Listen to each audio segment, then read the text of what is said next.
I'm Dave Mays, and this is Collect Call with Suge Knight. What you're about to hear are conversations, raw and uncut, with the legendary founder of Death Row Records. He's currently serving a 28-year sentence in California State Prison. His honesty, vulnerability, and current state of mind will all be heard in this groundbreaking podcast series, featuring conversations with me and many other guests who have agreed to accept Suge's Collect Call. Suge will be putting periods to all question marks while answering everything hip-hop fans worldwide want to know. History will be made and documented in real time, each week on Collect Call with Suge Knight. Suge and I both want to hear from you, so if you have any questions or input, please be sure to contact us at Breakbeat Media, authentically hip-hop. Welcome to Collect Call with Suge Knight.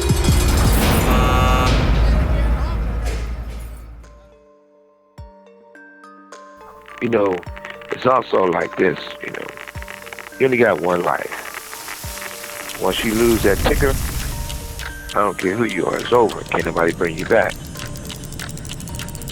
There's only one God. And we don't know all the rules that it really takes to get to heaven. And we don't know how heaven is, or hell. All we know, God is so powerful as when you about to die and leave earth, that because your heart is gone, your brain is shut down, eventually your body decays. But what about your mind? What if that's the last thing you can think about and be?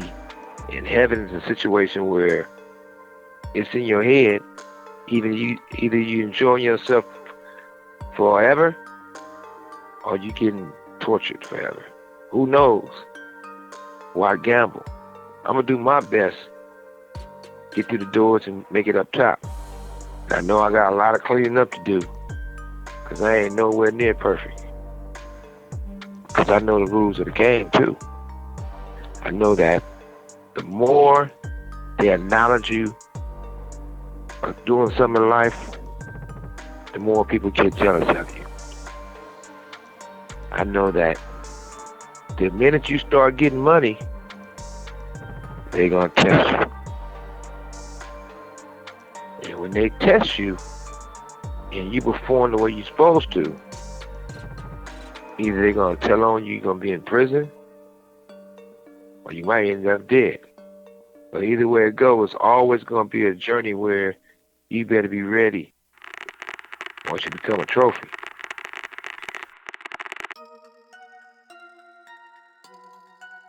I know that why do we always gotta be idiots or stupid or act stupid to be on TV? Couldn't say it no better. Steve Harvey is a walking billboard for stupidity for black people. Lovely husband. They're gonna keep him on TV. It's not knocking these but it's not knocking people personally, but we gotta come together and do better. Now we know better. If you watch the Olympics, I think her name is Leslie, whatever, I don't know her last name. She was on Saturday Night Live. Oh, I saw it. I was like, they leaning too much to the other side. Oh. When she hosted the Olympics, she didn't talk like intelligent or something she know about. Every time they showed her, she shouting to the top of her lungs. Hey! Pedal to that metal, baby! Pedal to that gold metal! Sometimes looking crazy as a motherfucker. Not knocking her, but you representing at the Olympics, you represent the United States, but you also representing black people, because you black. So, like I said before, a young lady can lose her mother and go through it and have anxiety. Somebody can let her hit the blunt, smoke a little weed, and she can't go run. But they can take Snoop to Paris. He promoting weed. He promoting gang members. First thing they have him on the show, he said, well, I heard they got you doing something for the Olympics in Paris. Well, I'm going to be out there making sure the horses crip walk. Oh, the horse crip walking, cuz, you see that? On the set. Horse crip walking is officially in the Olympics. We all not crips. And that's not saying everybody needs to be Bloods either. But we got to be something better to help our younger generation. The word blood didn't start off as a gang term or a gang word. Back in the slavery days, way before I was born, they'd have slave plantations where they breed slaves. So if they see a strong black, they see a black man 6'3", 6'4", they would put him with a black woman who's 5'10", 5'11", because they wanted tall black workers. So they just slaves basically, so they had them mate. So when they was mating and having all these slaves and selling them off, you had your mother, you had your father, you might have 6, 7 siblings. But they might send 2 of y'all to Mississippi, 2 to Alabama, all over the world, basically for slavery. Not over the world, but the United States. So when they was breaking these families up, they might have been 6 years old, 8, 9, 10, all ages basically. They'll never see them again. So when they freed the slaves, they was able to move around. So they was able to see people they haven't seen in a long time. So if a man was walking and he seen another man and he looked like that man, he'd walk up to him and say, hey, blood, are you my blood? Are we blood? Other words, are you my brother? Are you my sister? Because they look alike. If they get to talking, who their mother was, they're like, oh, you my brother, So that's what the word blood came from back in the slave, when the slaves first got free. That's why, a lot of times back in the day, I know I go to the store and say, hey, young blood, But we took that word and that became a gang slang, a gang word, like cuz became a gang word. So it turned to a part of divide and conquer, of hating each other, trying to kill each other, or killing each other.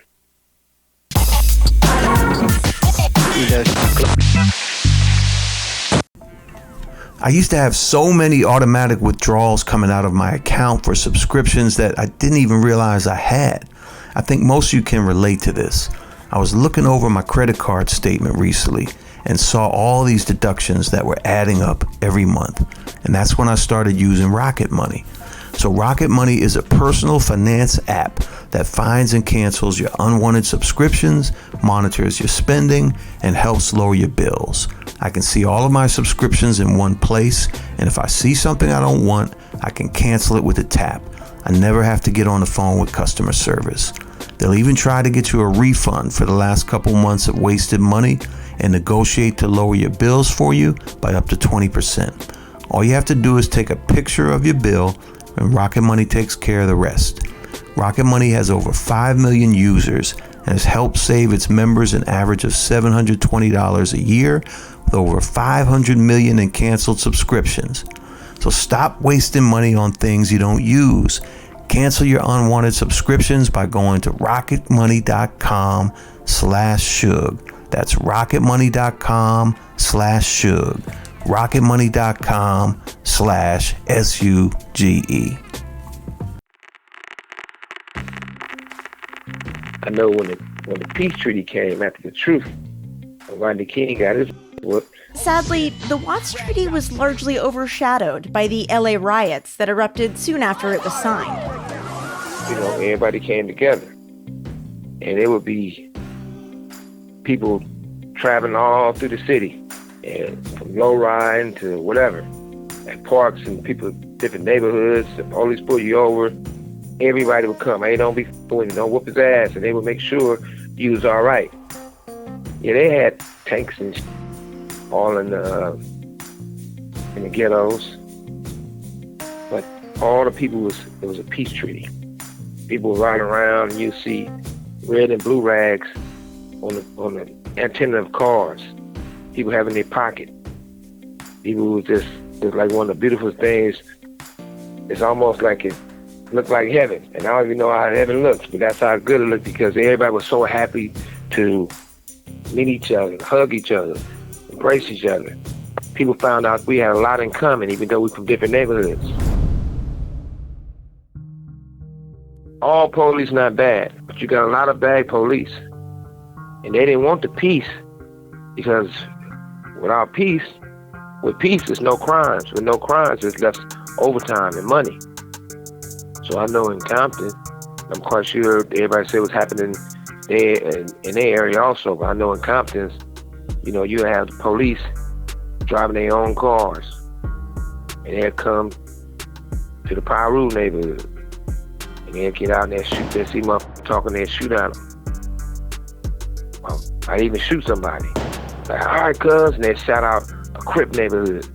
So everybody in the Piru neighborhood be thinking, okay, the Crips just came through and shot at us. They shot one of the homies. It's supposed to be a peace treaty that we're gonna go over there and bust on them.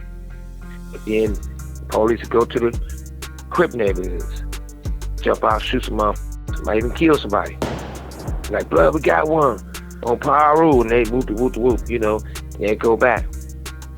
So now you got these same neighborhoods who was once peace treating, now once again, they're trying to kill each other. Gang-related murders reportedly dropped 44% in Watts in just the first 2 years after the treaty was signed. They fought each other, all because the police made it look like that. People never know that, but it really happens. And it did. The peace treaty helped sell records. The girls are looking better. The gang truce is on, so you wear whatever. When I put the Chronic out, that was right around the peace treaty was happening. So I had artists that was 18 years old. Snoop was 18 years old. He didn't have a run of having shootouts and shooting nobody and doing all that type of stuff, you know? You know, the peace treaty had everybody gang banging. Had Cube wearing, you know, the gang attire, Trey wearing the gang attire, Snoop wearing a gang attire. All these dudes was all of a sudden like walking billboards for a gang member because of the peace treaty. But before the peace treaty, you ain't finna find those motherfuckers dressing like that, because you know, right motherfuckers catch them or see them, they gonna get their whoop or they might be dead some other, you know? That's just how it was. So that helped peace, that helped sell records, that helped shows fun. That's why you listen to the Chronic and you listen to them, you know, you can tell by the stuff that everybody was saying. So that played a big role in breaking the real West Coast rap worldwide, because it was so powerful because of the peace treaty. Once we move as a unit, we can't be stopped. That's why, you know, me personally, I'd rather be known what I do well for people instead of what I did wrong to people or how much I did for myself. Because a lot of people can do a lot of talking, and I'm quite sure everything they say might not be lies. But I know I buried a lot of people, paid for a lot of funerals of people I never knew. I know I posted a lot of bonds for people who's in jail who need to get out. I know I paid for a lot of attorneys. I used to have a thing that I used to do back in the day where I would pick a person from the county jail, a person from the federal penitentiary, a person from the state prison, and a person from the women's. And I would go and I hired an attorney to represent them. If there was a child molester, you know, rapist, you know, weirdo, I tell them they can't apply. Because, you know, it's nothing more important than the kids. But at the same time, all these things played a big role in us growing the hip-hop, especially on the West Coast. So that's why I say we don't need to use these platforms, these podcasts, to tear everybody down. Let's do them to Bill. Oh, we gonna call you out though. We ain't gonna water it down. Because the only way we can get past the bullshit is speak the truth. That's it. That's all. We gotta give Katt his cigars. Katt is one of the realest, smartest, talented walking the face of earth. I mean that. And he ain't no buster, no punk. He ain't weak. He ain't no weak. I remember, I ain't gonna say the other person's name, but I remember Katt, before I had caught up with him, he went to Fox Hill Mall. So Katt in the Fox Hill Mall, and this dude approached Katt. He said, "Hey man, you in my mall." You know, he way bigger than Katt. Katt said, "Your mall?" He said, "Yeah." So, okay. He said, "Well, if you're looking for money from me, I don't have no cash, but I got a credit card, right?" And the guy said, "Man, you don't have no cash. I don't need no cash. I'm rich rolling." Katt said, "Oh, yeah? Well, how much you got?" He said, "Well, you know," let me see, "I got like $3,500 in my pocket. You know, this is my mall. This is my neighborhood." Katt said, "Well, I'll tell you what. Let me hold that $3,500 because I only got a credit card. And I need some cash. But when I hook up with you tomorrow, I'm going to double it." He said, "Oh, man, I'm rich rolling. You don't got to double it. But when you hook up with me tomorrow, you don't got to give me shit. Matter of fact, we don't got to hook up tomorrow. Take this $3,500, and whenever you get with me, just give me my bread back." Katt said, all right. Rich rolling, your neighborhood, so I know I'm safe. So anywhere on Crenshaw, he said, "We're good." Katt said, "I know your name. Now I got your number. If something's wrong, I know to call you." He said, "Yeah, call me." Katt go by his business. Do what he do. He's out of there. So now, a week go by, 2 weeks go by. The guy ended up calling me. He said, "Hey, man, you be with Katt?" I mean, all the time. He said, "Man, he won't take my calls. I'm trying to get my $3,500 back." Right? So I said, "Hey, Katt, so say you owe him $3,500. He said, "I don't know if I really owe him, but," he said, "he's rich rolling." He said, "But tell Katt, you know what? He don't got to give me the $3,500 back, and I don't got to be chasing him to catch up with him." Katt said, "Well, I'm not running. You know where I'm at." So the guy says, "Well, I tell you what, I'm having a birthday party. Let's tell him my birthday and tell some jokes. Now, Katt, make sure you make it because I'm going to put you on the flyers," right? So he put Katt all on the flyers, you know, told everybody Katt Williams going to be at his birthday party performing. Even who really didn't know him came to the party and went to see Katt perform, right? But guess what? Katt never showed up, right? So the homie said, "Hey, Katt, man, I thought you said you was coming to the day, and I put the flyers on there, and I had everybody coming, man, and you was a no-show."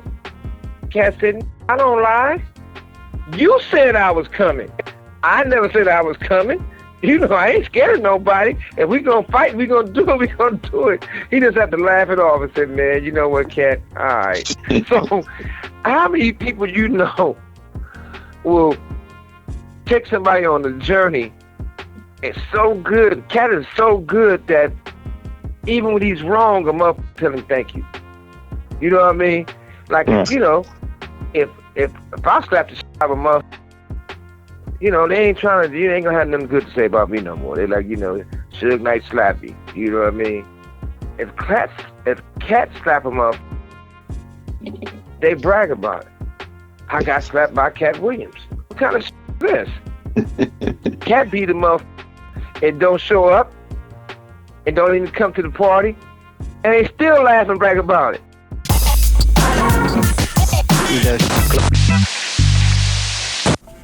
Every new year, my fiance Brett and I make a list of resolutions and promise to stick to them. But there's one that we always tend to struggle with. For us, it's ordering less takeout and cooking at home more often. With our busy schedules, We don't have the time to meal prep or go grocery shopping, but that's where Home Chef is going to save us this year. They're truly different from all the other meal kit brands. They offer over 30 options a week and serve a variety of dietary needs, so we don't have to worry about what to make ahead of time. Whether you prefer classic meal kits with pre-portioned ingredients and easy instructions, speedy recipes ready in less than 30 minutes, oven-ready kits with pre-chopped ingredients, or just quick microwave meals that assemble in minutes, Home Chef has Brett and me covered for delicious meals without the hassle. Not to mention, I love seeing her in the kitchen cooking and not stressing over what to make. So for a limited time, Home Chef is offering my listeners 18 free meals plus free shipping on your first box and free dessert for life at homechef.com/Suge. That's homechef.com/Suge for 18 free meals and free dessert for life. homechef.com/Suge. Must be an active subscriber to receive free dessert. Black people created country western. A lot of people don't realize that. A lot of times they kept a lot of the people being noticed viewed as black and country western. Now, in the country then and Beyonce crossover, they're gonna use that to say, okay, it's okay for some to get in. But before they was talking about Beyonce, it's this black young lady named Tanner, Taner, Adell. I'm a buckle bunny. Don't ever forget that woman's name. She is incredible. Incredible. She is such a big star, and she got people to love her because she didn't grow up in the South like that. She moved around. She's adopted. And then, she was real West Coast. She was living in, I think, in Manhattan, one of the beaches out this way. But her whole look is what everybody's copying right now. It'd be incredible if Beyonce did a song with her, but that girl is a force to be reckoned with. Matter of fact, Beyonce, the way they dress at Beyonce now for country, Tanner been doing that first. You go back and follow this girl and go back, you see her image, you see her look, her voice, her pen is incredible. Now, I don't know this young lady, and I haven't did my due diligence, I'm in prison. But when I first started hearing her music, to me, it feels like she writing her lyrics, all her lyrics, because I never seen a person in country that writes like that.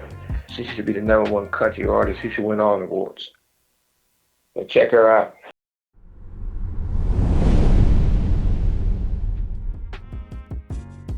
History keeps repeating itself. Like in the slave days, they had a guy come on named, I think his name was Lynch. He was teaching people that you don't have to spend all that money to make a cross and nail a cross to the black people to the cross. You just take a rope, hang him in a tree, and let him sit there till the body starts rotting and decaying. And that'll scare the other slaves, and they see how bad that person looks. Same thing they did to Tillman and all that type of shit, right? So in the industry, they let it be known it's Illuminati. And the Illuminati is like a Mason.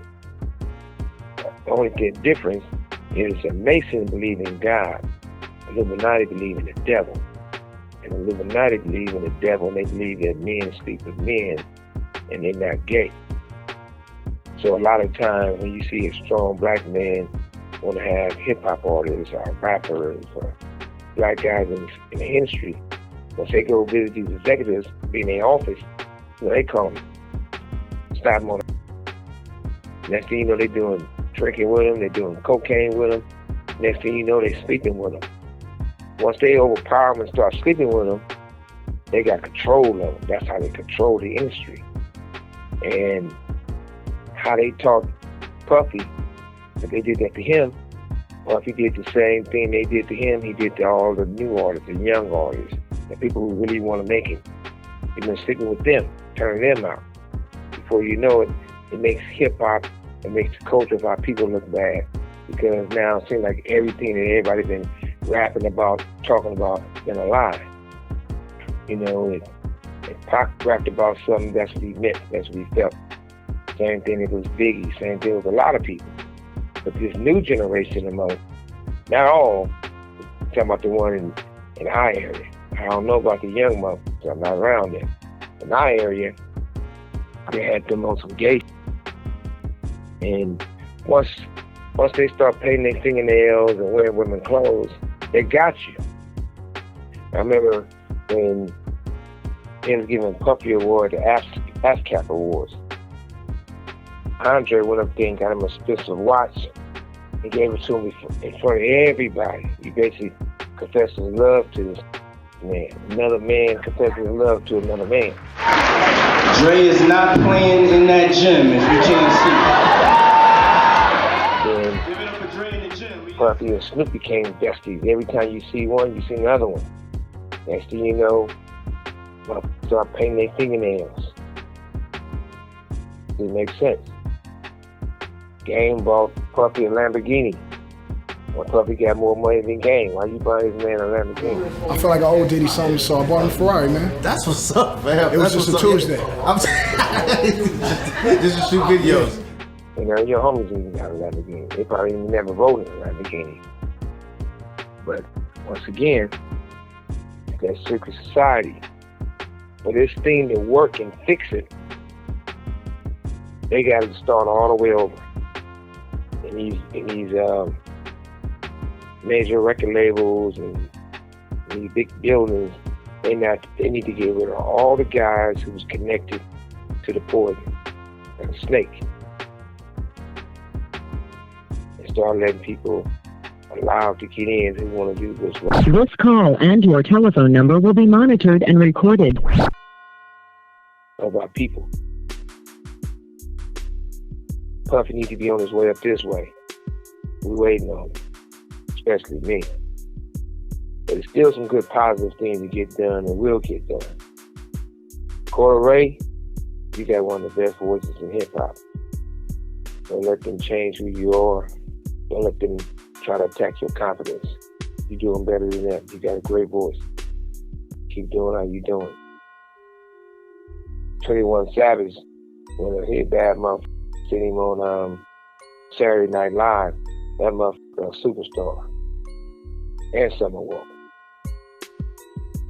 But once again, we gotta stop letting history keep repeating itself. Put Puffy out there. And everybody who's riding with him. Let these motherfuckers get what they got coming. Come on.